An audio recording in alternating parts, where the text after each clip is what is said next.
Snapchat-related ethical issues.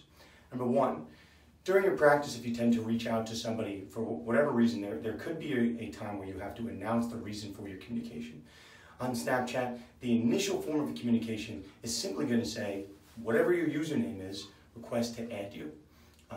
To the extent that you need to announce in that initial communication the purpose of why you're contacting this person, Snapchat doesn't allow you that functionality, and that could present an issue. Number two, the unilateral connection. Looking at social media guidelines and ethics opinions around the country, you'll see that there's a prohibition against sending a friend request to an adverse party. And what does a friend request really entail? Well, these ethics opinions and guidelines will say it involves a communication of some sort, because on Facebook or on Twitter, what they call it a follow request, you're really asking someone's permission to do something, and it requires a response from the other end. Can I follow you? Can I be your friend? Yes or no, with a confirm or a deny.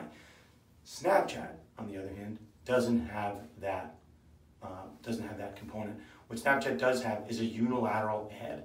In order to see someone's content on Snapchat, you can add them, and then they would unilaterally add you back. These are two separate unilateral connections. So you don't have the same type of bilateral connection you would have on Facebook or on Instagram or on Twitter.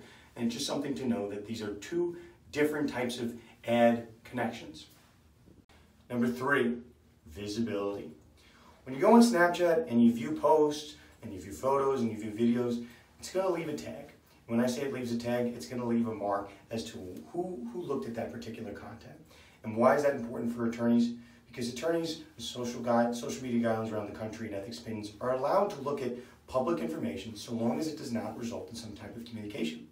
And if the content that you're looking at, you can remain completely anonymous and there's no mark that you looked at it, most likely that's not going to result in some type of communication. Again, this is important with respect to looking at the content of adverse parties or potentially jurors. On Facebook and Instagram, looking at the same content, there are some components of that site where there's going to be nothing that shows that you looked at that site, nothing to say that you perhaps had an improper communication or left an improper impression on a juror or an adverse party. But on Snapchat, more likely than not, posts and videos leave that mark, they leave that tag, and they tell the publisher of that content who looked at it and when they looked at it.